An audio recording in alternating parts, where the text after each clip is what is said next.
अस्सलामुअलैकुम। उम्मीद करता हूँ आप खैरियत से होंगे। मैं भी अल्लाह के फजल से खैरियत से हूँ। अच्छा, आज का जो हमारा टॉपिक है वो है हमारा स्ट्रिंग्स के बारे में। स्ट्रिंग्स देख लेते हैं होती है स्ट्रिंग्स बेसिकली ना, तो सीधा कंपाइलर पे ही चल के आपको दिखाते हैं कि स्ट्रिंग होती है। जिस तरह कि अगर आपने एक वो स्टोर कराना हो नंबर 1 2 3, तो वो आप किस चीज़ के अंदर स्टोर कराते हैं? वो आप स्टोर कराते हैं इंट के अंदर। और अगर आपने कोई वो स्टोर कराना हो ए या बी, जिस तरह का करैक्टर होता है वो स्टोर कराना, तो वो आप कराते हैं कैर डेटा टाइप के अंदर। ठीक है, वो कहर लिख दिए, कैर डेटा टाइप के अंदर आप कराते हैं। ठीक हो गया। और अगर इसी तरह आपने कोई, आप देखें जैसे 1 2 आपने स्टोर कराना था, 1 2 ये आ गया आपके पास 1 और 2, ये आपने स्टोर कराना तो आप किधर गए? इंटीजर के पास। और अगर ये ए भी आपने स्टोर कराना है तो फिर आप किधर गए? करेक्टर के अंदर स्टोर करें। लेकिन अगर मैंने पूरे एक सेंटेंस स्टोर कराने के, my name is code x, इस तरह का ना पूरा मैंने सेंटेंस स्टोर कराना है, कोई टेक्स्ट है कोई वो मैंने स्टोर कराना है, तो वो मैं किस चीज़ के अंदर स्टोर कराऊंगा? तो फिर हमारे पास फील्ड में आता है स्ट्रिंग। स्ट्रिंग क्या करता है कि वो क्या पूरे के पूरे टेक्स्ट को, पूरे किस चीज़ को? टेक्स्ट को स्टोर कर लेता है अपने पास। ठीक है, बात समझ आ गई स्ट्रिंग यूज़ कैसे होती है। अब देखते हैं कि स्ट्रिंग मतलब कि बनती कैसे हैं और किस तरह से ये हमारे साथ रिलेटेड है। तो जैसे मैंने आपको बताया कि ये एक सेंटेंस है, माय नेम इज़, और ये इधर आ गया कोड एक्स। ठीक है, ये सेंटेंस हमने स्टोर कराना है स्ट्रिंग के अंदर। तो सबसे पहले मैं आप बोलेंगे कि यार इधर ऐसा करते हैं ना, आपको पहले सिंपल काम करके दिखाते हैं। स्ट्रिंग टाइप का एक वेरिएबल बना लेते हैं, स्ट्रिंग कहते हैं, वैर इसको कह देते हैं ना, वेरिएबल को वैर कह देते हैं। और इसकी वैल्यू कर देते हैं वैर इज इक्वल। अच्छा, स्ट्रिंग आपने जब भी इनपुट करनी है ना तो उसको डबल कोट्स के अंदर इनपुट करना है। वैसे यूजुअली क्या होता है कि हम अगर इंटीजर हमने कोई डालना हो तो हम यूँ कहते हैं इंट इज इक्वल टू 1। ठीक है, इंट फर्ज करें उसका नाम है int A is equal to 1, सीधा सीधा यूँ कह देते हैं। लेकिन ये क्या है, ये एक एब्सोल्यूट कांस्टेंट वैल्यू है, तो इसलिए इसके इर्द गिर्द क्या नहीं लगेगा? डबल कोट्स नहीं लगेगा। लेकिन स्ट्रिंग के इर्द गिर्द डबल कोट्स लगेगा। जैसे करेक्टर है ना, अब जैसे करेक्टर होता है, character A, character B is equal to C मैं नहीं कह सकता, ये गलत हो जाएगा। इसके गिर्द मुझे सिंगल कोट लगाना पड़ेगा। करेक्टर को अगर मैंने इनिशियलाइज कराना हो तो उसके इर्द गिर्द मुझे सिंगल कोट लगाना पड़ेगा। इंटीजर के लिए कोई ज़रूरत नहीं है। और जो स्ट्रिंग का वेरिएबल होता है उसको क्या करना होता है? उसके इर्द गिर्द आपने ये डबल कोट्स लगाने होते हैं, ये जो डबल कोट्स आपको नज़र आ रहे हैं।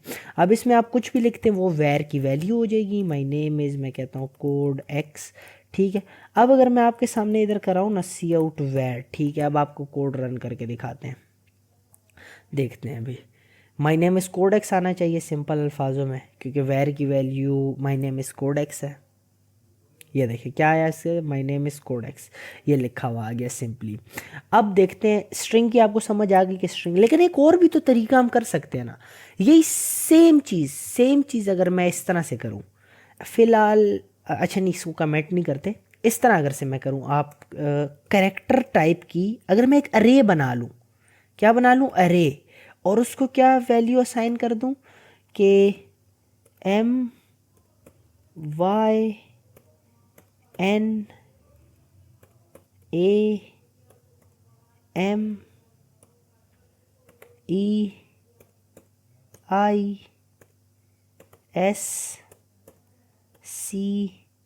अच्छा माई नेम इज़, सिर्फ माई नेम इज़ कह देते हैं। ठीक है, क्योंकि अभी इतना कौन लिखता रहे यार, आपको ही पता है। और ये नेम, माई और नेम के बाद एक और करेक्टर इंसर्ट कराते हैं जिसका नाम होगा स्पेस। ठीक है, और इधर भी एक करेक्टर इंसर्ट कराते हैं जिसका नाम होगा स्पेस। ठीक है, सही हो गया। अब देखें कैरेक्टर टाइप की अरे है, किस टाइप की अरे है? करेक्टर टाइप की अरे है। इसके पहले इंडेक्स पे क्या पड़ा हुआ है? एम। दूसरे इंडेक्स पे क्या पड़ा, यानी कहने का मकसद है कि जीरोथ इंडेक्स पे, जीरो नंबर का जो इंडेक्स है उस पर क्या पड़ा है? एम। 1 नंबर का इंडेक्स है उस पर वाई पड़ा है। अगर इसको हम सी आउट, वैसे तो हम यूं डायरेक्ट करा नहीं सकते सी आउट ARR, यूं तो हो नहीं सकता। तो इसके लिए, क्योंकि हमें इसके हर इंडेक्स को एक्सेस करके उसको कराना पड़ेगा, तो इसके लिए मुझे for int I is equal to 0, I is less than, अब ये कितना है? I is equal to arr dot ARR dot, सब्र करें, नहीं, ये कितने लफ्ज़ हैं? 1 2 3 4 5 6 7 8 9 10, आई इज़ लेस देन 10 और आई प्लस प्लस। ठीक है, और इधर मैं कराता हूँ सी आउट एर। ठीक है, और आई कह देते हैं, और इधर ये। ठीक है, अब देखना पहले क्या लिखा हुआ आना और एंड एल भी करा देते हैं यार इधर, ताकि वो उसको छेड़े नहीं। COOUT नहीं, सी आउट, एंड एल, ठीक हो गया। अब देखना मैं ये चाह रहा हूँ कि हम स्ट्रिंग को इस तरह से भी तो बना सकते हैं। मेरे बताने का मकसद सिर्फ ये था कि स्ट्रिंग को हम इस तरह से भी तो बना सकते हैं। नहीं बना सकते कि अगर हर एक इंडेक्स पे हर एक करेक्टर पड़ा हो तो वो भी स्ट्रिंग बन जाएगी, जिस तरह इसमें था ये एक स्ट्रिंग थी, तो इधर भी हम एक स्ट्रिंग बना सकते हैं। इसके बाद जो मैं आपको चीज़ बताने लगा हूँ ना, वो बहुत इंटरेस्टिंग है। तो पहले तो आप यहाँ तक देखें, ठीक है। ये देखें, ये क्या है, माई नेम इज़ लिखा हुआ आ गया और माई नेम इज़ कोडेक्स लिखा हुआ आ गया। तो क्या ये जो माई नेम इज़ है, ये भी तो एक कैरेक्टर्स की अरे है ना। स्ट्रिंग को आप बेसिकली समझे, स्ट्रिंग है क्या, स्ट्रिंग में कैरेक्टर्स पड़े होते हैं ना डिफरेंट। ये देखिए, एम पड़ा हुआ है, वाई पड़ा हुआ है, स्पेस पड़ा हुआ है, NAME, इस तरह ये सारे कैरेक्टर्स ही अलग अलग पड़े हुए हैं। अच्छा, अब अगर मैं आपको एक ये बात बताऊं कि जो स्ट्रिंग है ये होती ही कैरेक्टर अरे है, क्या होती ही कैरेक्टर अरे है, यानी ये जो वैर है ना, ये एक अरे है। आप बोलेंगे कि यार ये तो आप मतलब प्रूफ भी तो करो ना, ऐसे बोलने से तो कुछ नहीं होता।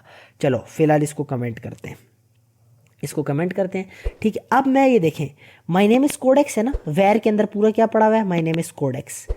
अच्छा, अब अगर मुझे सिर्फ मैं आपको ये चीज़ करके दिखाऊं, पहले तो एंड एल कर लेते हैं ना, वैर का 0, ये देखिए इसने मुझे एरर ही नहीं दिया, वो तो दिखा रहा है मुझे कि वैर के 0 पे कुछ पड़ा हुआ है, यानी वैर के 0 इंडेक्स पे तो क्या चीज़ प्रिंट होनी चाहिए, एम प्रिंट होना चाहिए, क्योंकि वैर मैंने आपको क्या बोला, एक कैरेक्टर अरे है, तो उसके 0 इंडेक्स पे क्या चीज़ पड़ी हुई है, एम पड़ा हुआ है। यहाँ तक क्लियर हो गया कि स्ट्रिंग क्या होती है, कैरेक्टर अरे होती है। अच्छा, अभी तक मैंने रन नहीं किया, आप पहले बोलेंगे कि ये बंदा बोल रहा है कैरेक्टर अरे होती है, यार ज़िंदगी में इतना कॉन्फिडेंस चाहिए। अच्छा, अब दुआ करो एम ही आया, क्योंकि मैंने चौड़ा तो मैं बहुत हो गया हूँ। अच्छा, क्यों कर रहा है, ये देखिए, माई नेम इज़ कोडेक्स और नीचे क्या आया, एम आया, ठीक है, समझ आ गई। ये मैं बताना, बेसिकली मेरा मकसद सिर्फ बताने का ये था कि जो स्ट्रिंग होती है ना, ये क्या होती है, कैरेक्टर अरे होती है। क्या होती है, कैरेक्टर अरे होती है। इसीलिए हम क्या करते हैं, हम इसीलिए हमें ये एरे वाले चैप्टर में पढ़ाई गई है। समझ आएगी, स्ट्रिंग हमें एरे में क्यों बताया गया है, डेटा टाइप्स वाले चैप्टर में क्यों नहीं बताया गया, क्योंकि तब हमें एरे का कॉन्सेप्ट नहीं था। स्ट्रिंग क्या होती है बेसिकली, ये देखें, अगर इसमें मैं हवर करूँ ना, हवर पता है किस चीज़ को बोलते हैं, होवर का मतलब होता है कि आप किस चीज़ पे कर्सर लेके जाए। यानी अगर आप, मेरा ये कर्सर है ना, मैं ये वैर पे लेके जा रहा हूँ ना, तो ये देखें इधर, ये नीचे आपको नजर आ रहा होगा, ये इसने मुझे पूरा दिखा दी कि एक करेक्टर अरे है जिसमें क्या पड़ा हुआ है, MY, जिस तरह मैंने ऊपर इनिशियलाइज कराई थी, जिस तरह इधर मैंने इनिशियलाइज कराई थी, आपको पता ही होगा। तो इस तरह इधर इसमें इस पर अगर मैं लेके जाऊँ ना वैर। अच्छा, ये अब ज़रूरी नहीं है कि हर कंपाइलर में ये इस तरह आपको बताएगा, ये विजुअल स्टूडियो इसमें बता देता है। ये वैर का स्ट्रक्चर आप लोग देख रहे हैं, ये देखें। और सी आउट जब मैं कराता हूँ तो वो पूरा का पूरा फॉर लूप ही लगता है, int I is equal to 0, I is less than 10, I plus plus, और ये सारा, ठीक है, समझ आ गई आपको। ये मेरे बताने का मकसद था। अब फिलहाल मैं स्ट्रिंग को कर देता हूँ साइड पे, और हम किस चीज़ को यूज़ करेंगे, कैरेक्टर अरे को यूज़ करेंगे। स्ट्रिंग भी कैरेक्टर अरे ही है, लेकिन मैं ज़रा ना इन मतलब कि जो वो है, आपको क्या बोलते हैं उसको, वो नहीं करना चाह रहा आपको, मतलब कंफ्यूज क्या मतलब होती करेक्टर। अब अगर मैं बोलूँ कि हम करेक्टर अरे को यूज़ करेंगे तो करेक्टर अरे स्ट्रिंग ही होती है, और अगर मैं ये बोलूँ कि स्ट्रिंग को नहीं यूज़ करेंगे तो वो मतलब सेंस नहीं बनाता। हम स्ट्रिंग को ही यूज़ करेंगे, लेकिन इन द फॉर्म ऑफ मतलब इन द डीप और brief form which is called array. बस कहने का मकसद बेसिकली ये है। अब देख लेते हैं इसका स्ट्रक्चर। ये देखें, ये जो करेक्टर वीक डे 10 था ना, 10 साइज़ का इसने एक करेक्टर अरे बनाई। यहाँ पर मैं आपको दिखा देता हूँ, इधर वीक डे की इसने करे, यार मैं रेड कर लूँ ना इसको, ये पता नहीं येलो मुझे यकीन करे जहर लगता है।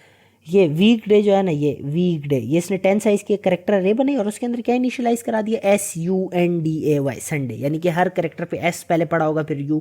तो इस तरह से ये पूरा एक टेक्स्ट बन गया जो कि क्या रिप्रेजेंट करे, संडे।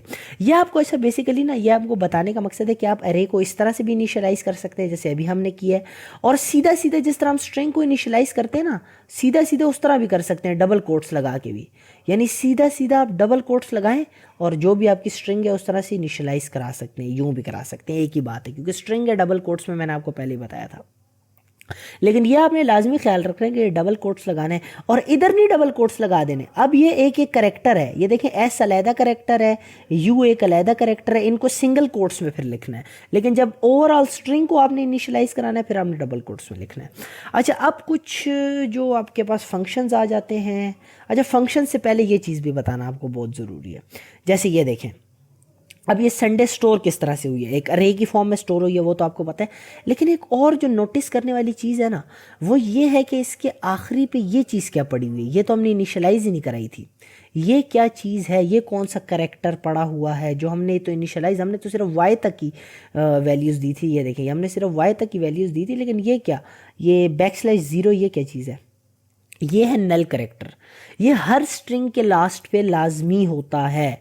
क्या होता है, हर स्ट्रिंग के लास्ट पे ये पड़ा होता है। क्यों पड़ा होता है, इस वजह से ताकि उसको पता चल जाए कि स्ट्रिंग हैज़ बीन एंडेड।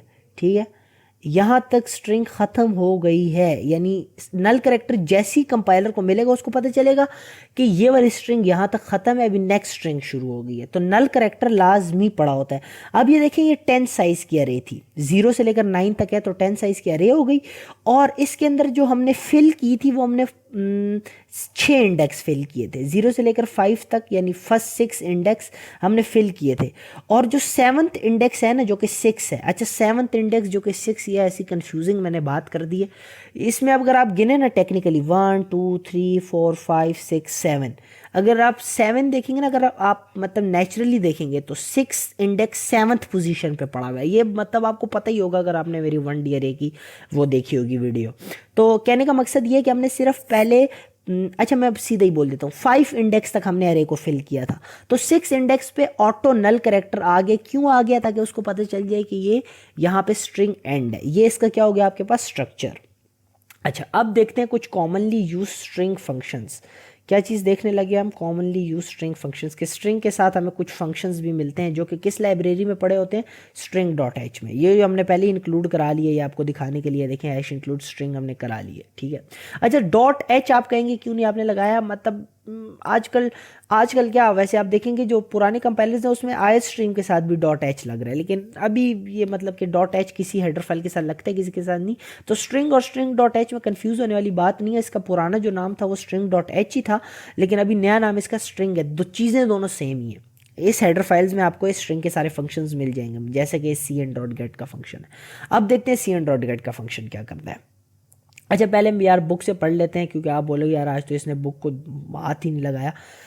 अच्छा, the function is used to read a string from the keyboard that may contain a blank spaces. ठीक हो गया, यहाँ तक बात समझ आती है। और ये है the general form of cn.get function is, क्या जनरल फॉर्म है, ये जनरल फॉर्म है। अब देखते हैं कि ये क्या क्या चीज़ें हैं cn.get के अंदर। ये हमने ब्रैकेट्स के अंदर ये str_var और str_size क्या लिखा हुआ है, तो ये आपको बताने के लिए है कि इट हैज़ 2 आर्ग्यूमेंट्स। मतलब आर्ग्यूमेंट्स क्या होते हैं, अच्छा ये तो डीप में इंशाल्लाह हम पढ़ेंगे जब फंक्शंस का चैप्टर आएगा।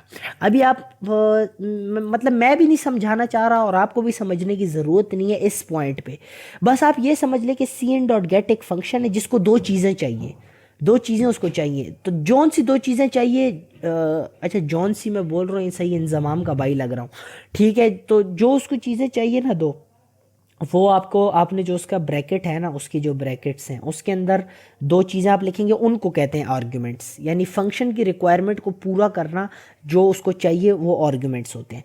First argument str_var is the name of string variable. अच्छा ये जो str_var है ये एक स्ट्रिंग वेरिएबल का नाम है। और दूसरी क्या चीज़ है, and the second argument str_size is the maximum size of string और कैरेक्टर अरे। कहते हैं ये इसका नाम है और ये उसका साइज़ है कि कितने साइज़ की अरे है। अब देखते हैं cn.get फंक्शन करता क्या है। उधर उसने बता दिया था हमें कि read string from the keyboard, string read करता है।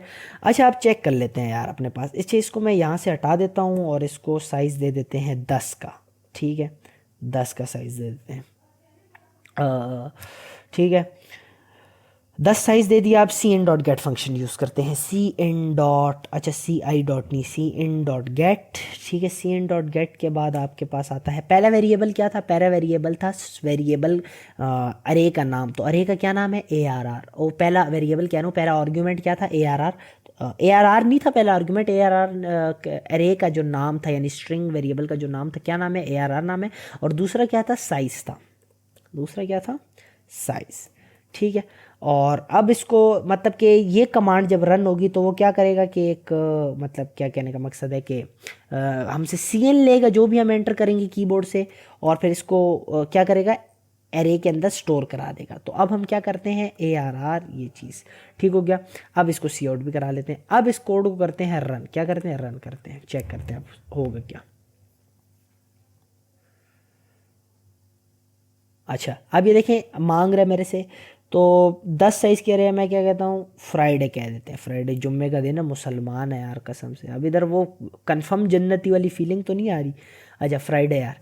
अब देखते हैं, देखिए इसने मुझे क्या पहले मैंने क्या किया, सी एन डॉट गेट ये वाले देखें, पहले लाइन नंबर 8 एग्जीक्यूट हुई, जहाँ मेरा कर्सर है उस जगह को गौर से देखें। पहले क्या हुआ, लाइन नंबर 8 एग्जीक्यूट हुई। इसने क्या किया कि फ्राइडे हमने लिखा था तो इसने वो अरे के अंदर उठा के, तो जब मैंने अगली लाइन में अरे की वैल्यू सी आउट कराई ना कि अरे की क्या वैल्यू, अरे तो नहीं यानी कि वेरिएबल ARR नाम अरे ही है कि इसकी वैल्यू क्या है, तो उसने मुझे सी आउट में दिखा दिया कि यार फ्राइडे इसकी वैल्यू थी। अब इसको कैसे पता चला फ्राइडे, क्योंकि C N dot get function ने क्या किया कि जो भी हमने एंटर कराया उसको उठा के अरे के अंदर स्टोर करा दिया। ठीक है, अब अगला फंक्शन देखते हैं। सी एन डॉट गेट की समझ आ गई कि वो क्या करता है, वो भाई एक स्ट्रिंग अच्छा रेस करने की ज़रूरत नहीं है यार फिलहाल। वो क्या करता है, एक स्ट्रिंग के वेरिएबल लेता है और साइज़ लेता है, और जो भी आप इंटर करते हो उसको क्या करता है str_var यानी कि स्ट्रिंग के वेरिएबल के अंदर सेव करा। ज़रूरी नहीं है कि आपके वेरिएबल का नाम भी str_var ही होगा, ठीक है, वो कुछ भी हो सकता है। अच्छा आज आप लोगों को ऐसा लग नहीं रहा कि यार मैं कुछ ज़्यादा ही तेज़ जा रहा हूँ, मतलब M&M बना हुआ हूँ। अक्सर वो कारी साहब लोग तरावी में M&M बन जाते हैं ना, आज मैं इधर पढ़ाने में M&M बना हुआ हूँ। अच्छा चलो छोड़ो यार, आप लोगों के कमेंट ही इतने आते हैं कि यार वीडियो जल्दी, तो मैं चाह रहा हूँ कि ये कराऊँ फिर उसके बाद एक्सरसाइज आपको जल्दी जल्दी कराऊँ, ठीक है। कुछ बच्चे तो कह रहे थे हमारे पेपर्स भी हैं, तो मैंने कहा यार जल्दी पढ़ा देते हैं बच्चों को, कोई नहीं। अच्छा ये हो गया, सी एन डॉट गेट का फंक्शन हो गया। अगले फंक्शन पे चलते हैं। अगला फंक्शन क्या कहता है, अगला फंक्शन कहता है आपके पास S T R copy function, यानी स्ट्रिंग कॉपी। नाम से जाहिर हो रहा है कि स्ट्रिंग कॉपी। अब ये क्या करता है, इसकी मतलब सीधा यहाँ पर ही चले जाते हैं जनरल फॉर्म में, str_copy string 2 string 1। इस ये भी दो आर्ग्यूमेंट्स लेता है। अब ये इन दो आर्ग्यूमेंट्स के साथ क्या करता है वो देखते हैं। ये कहता है it has 2 arguments string 1 and string 2 which are string variables, ठीक है। व्हेन इट इज़ एग्जीक्यूटेड, जब ये फंक्शन एग्जीक्यूट होता है, content of string 1 will be copied to string 2। अच्छा इसके अंदर जो string 1 के अंदर जो भी कंटेंट होगा ना वो कॉपी हो जाएगा, उठ के चला जाएगा किस चीज़ के अंदर, string 2 के अंदर कॉपी होके चला जाएगा। यानी कि string 1 की जो भी वैल्यू होगी वो कॉपी वो उठा के ये string 2 की वैल्यू के अंदर भी वही चीज़ डाल देगा। string 1 की जो भी वैल्यू होगी वो उठा के ये string 2 के अंदर भी सेम चीज़ डाल देगा। ठीक है, यहाँ तक समझ आती है, हमें समझ आती है। अब इसको प्रैक्टिकली करके चेक कर लेते हैं। अच्छा फिलहाल हमारे पास एक ही स्ट्रिंग है तो एक और बना लेते हैं, करेक्टर array2 नाम दे देते हैं, इसको भी 10 साइज दे देते हैं, ठीक है। और C N dot get function को अभी हटा देते हैं। अभी हमने किस चीज़ को देखना है, अभी हमने देखना है कॉपी को। अच्छा नहीं हटाते यार, नहीं हटाते, क्या करेंगे अब हम एक और चीज़ मैं देख रहा हूँ करने लगा। अब हम करते हैं str_cpy कॉपी, ठीक है। अच्छा अच्छा सब्र करें, सब्र, एक और भी चीज़ आपको बताने वाली है str_copy, वो अब आप देखेंगे जब एरर आएगा। अब एरर क्यों आएगा वो फिर मैं आपको बता देता हूँ। ये मुझे याद कहाँ से आया कि एरर आता है, जब मैंने इधर y लिखा ना, इधर सब्र करें strcpy लिखा। अच्छा अब नहीं आ रहा यार, एक तो नाक कटवा देता है कसम खुदा की। ये देखें मेरे पास इसने ये फंक्शंस के मुख्तलिफ नाम दिखाई, देख रहे हैं मैं ये ऊपर नीचे ये इधर नाम सारे आ गए ना, तो एक str_copy और एक str_s है। तो ये देख के मुझे याद है कि अच्छा इधर तो एरर भी आएगा। अब वो क्या आएगा, मैं खुद अभी एरर आएगा मैं बता रहा हूँ आपको। str_copy, तो मैं क्या करता हूँ, पहले मैं क्या करूँगा कि ARR इस वाले के अंदर सी एन डॉट गेट की मदद से एक टेक्स्ट स्टोर कराऊंगा, जो भी हमने स्टोर कराना हुआ। और फिर मैं क्या करूँगा कि वो टेक्स्ट उठा के मैं array_of_2 के अंदर, कहाँ से, अरे के अंदर से, फिर मैं उसको क्या, पहले अरे के अंदर मैं खुद स्टोर कराऊंगा जो भी मैंने कराना हुआ। फिर मैं क्या करूँगा कि अरे की वैल्यू को उठा के array_of_2 के अंदर भी वही वैल्यू डाल दूंगा, ठीक है। और इधर मैं कह देता हूँ, इधर कह देते हैं \t।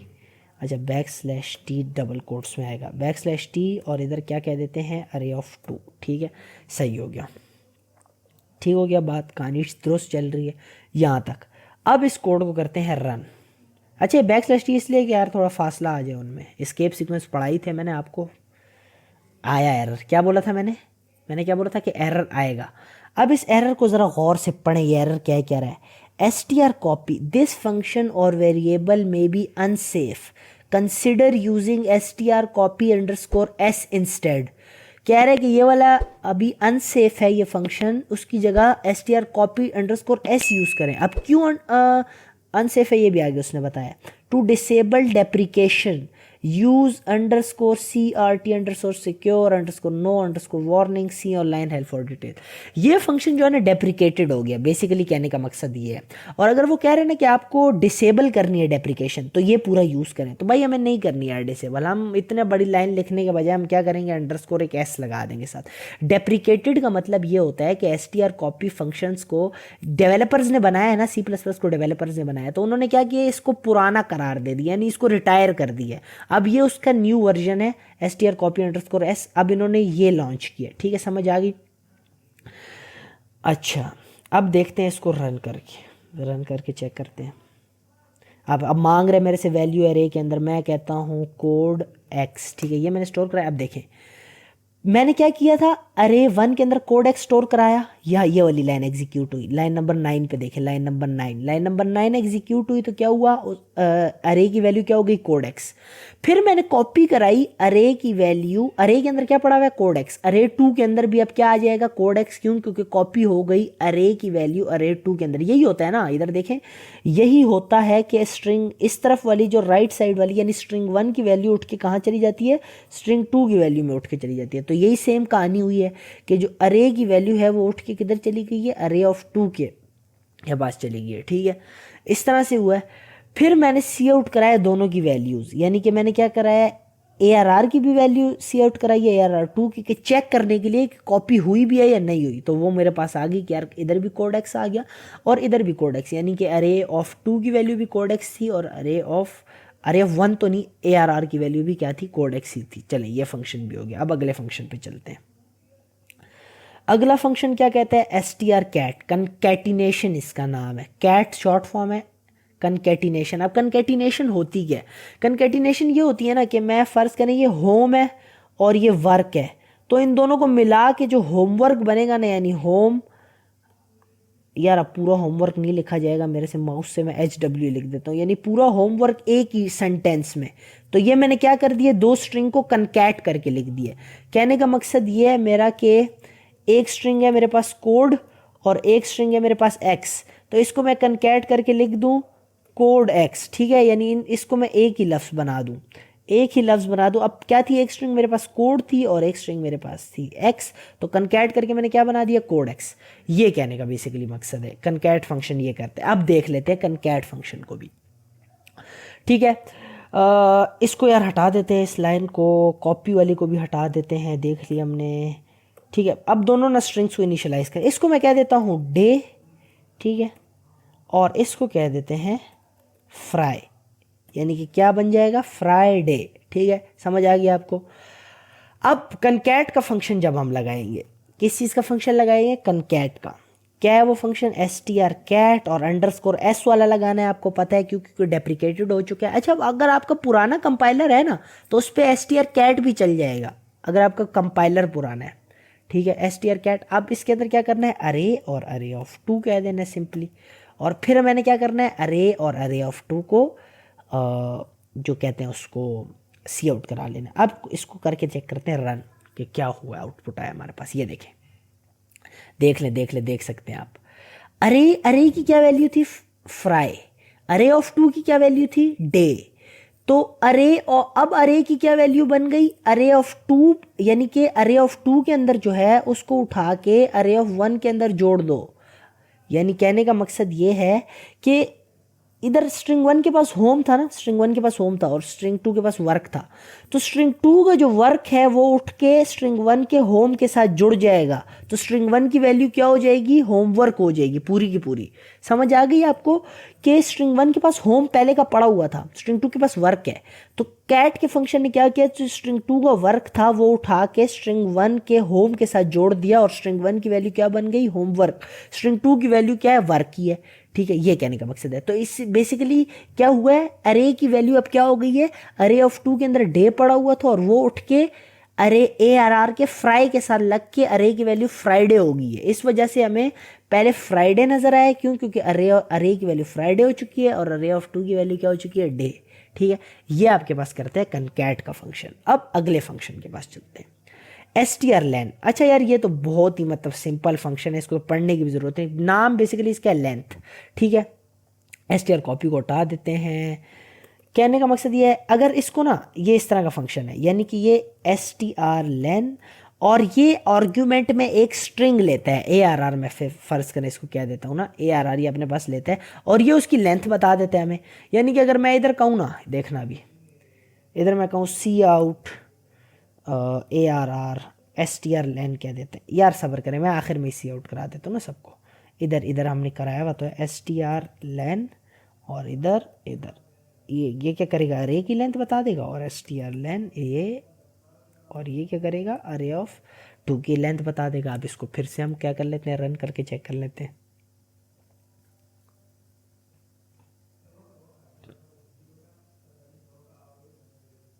ये देखिए क्या उसने दिखाई है, 3 3। क्यों 3? क्योंकि FRI क्या था, FRI में कितने वैल्यू है, 3, और DAY में कितने 3 है। अब आपका एक क्वेश्चन होना चाहिए, बता रहा हूँ मैं, होना चाहिए कि यार इसने 10 10 क्यों नहीं बोला, 10 10 इसने इस वजह से नहीं बोला। अब टेक्निकलिटी पे आते हैं। अब मैं आपको चाहता तो ये भी बोल सकता था कि बस 3 है तो 3 हमने दिए तो 3 ही ये बताएगा, नहीं, मैं चाहता हूँ कि आप समझे वो क्यों नहीं दे रहा 10। ठीक है, 10 वो इस वजह से नहीं दे रहा, ऊपर चलते हैं, ऊपर ऊपर यहाँ पे गेम है वो सारी के 10 क्यों नहीं दे रहा। अब जैसे ये देखें, ये अरे कितने साइज की है, 10 साइज की है। अगर इस पे आप str लेंथ का फंक्शन लगाएंगे ना, तो ये आपको 6 रिटर्न करेगा। क्या रिटर्न करेगा, 6 रिटर्न करेगा। ऐसे क्यों है कि इसने 6 रिटर्न किया? ऐसा इसलिए क्योंकि 6 जो इंडेक्स था उस पे इसको क्या मिल गया, नल करेक्टर। इसको पता है कि स्ट्रिंग यहाँ पे ख़त्म हो गई है, तो आगे वाले को वो गिनेगा ही नहीं, आगे वाले जितने बॉक्सेस हैं उसको वो गिनेगा ही नहीं, क्योंकि उसको नल करेक्टर मिल गया। इसी तरह हमारे केस में फ्राई के बाद उसको नल करेक्टर मिल गया था FRI के बाद, तो उसने क्या किया, 3 हमें रिटर्न करा दिया। इसकी लेंथ क्या है कि 6, क्यों? क्योंकि 6 इंडेक्स पे इसको क्या मिला है, इसको नल करेक्टर मिल गया, और इसने क्या किया है, आगे नहीं गिना, आगे जो है ये छोड़ दिया इसने, आगे वाला इसने बॉक्स नहीं गिना। अब क्यों नहीं गिना ये भी आपको पता है, क्योंकि उसको नल करेक्टर मिल गया। इस वजह से उसने पूरे का पूरा साइज नहीं गिन के हमें दे दिया, उसने हमें जितने स्ट्रिंग है जब तक उसको नल करेक्टर नहीं मिला उसका साइज हमें बता दिया। ये कहने का बेसिकली मकसद था मेरा। अब आगे चलते हैं, अगला कौन सा फंक्शन है, str लेंथ भी हो गया, रुके रुके रुके, एक तो कोई फंक्शन रह गया मेरे से, मेरे ख्याल से एक ये है, हाँ strlen। और अगला फंक्शन है आपके पास strcmp यानी कंपेयर।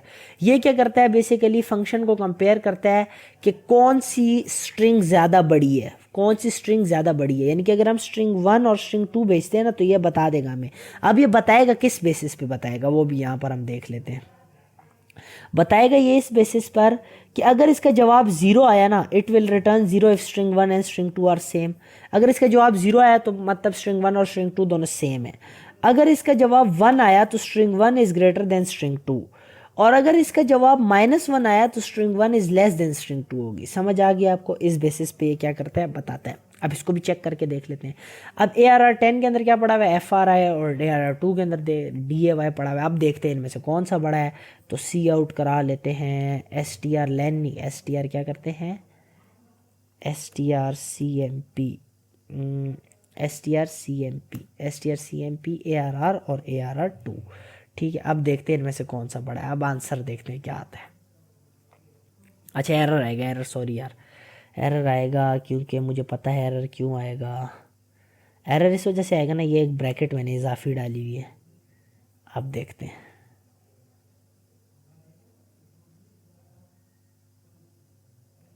आंसर क्या है, -1 आंसर है। अब देखते हैं -1 पे क्या होता है। -1 कब आता है, जब स्ट्रिंग 1 लेस देन स्ट्रिंग 2 होती है।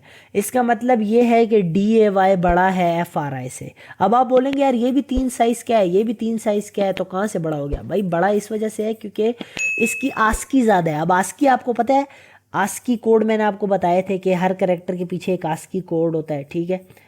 इसकी आस्की ज़्यादा है, DAY की FRI से आस्की ज़्यादा है, तो इस वजह से वो बड़ा है। अगर आपने फिर भी डिटेल में आस्की देखनी है तो मेरे ख्याल से पहला, दूसरा या इस तरह का मैं वो ना आप मेरा वो देख सकते हैं, पहला दूसरा लेक्चर देख सकते हैं कांस्टेंट एंड वेरिएबल का, मेरे ख्याल से उसमें मैंने आपको बताया था ASCII के बारे में। तो यार ये थी आज की वीडियो, उम्मीद करता हूँ आपको पसंद आई होगी। अगर आपको पसंद आई है तो चैनल को लाइक सब्सक्राइब करें, दोस्तों के साथ शेयर करें, और मिलते हैं आपसे नेक्स्ट वीडियो में जो कि एक्सरसाइज की होगी। तो इंशाल्लाह आपके लिए वो भी बनाएंगे। तो तब तक के लिए अपना ख्याल रखना। अल्लाह हाफिज़।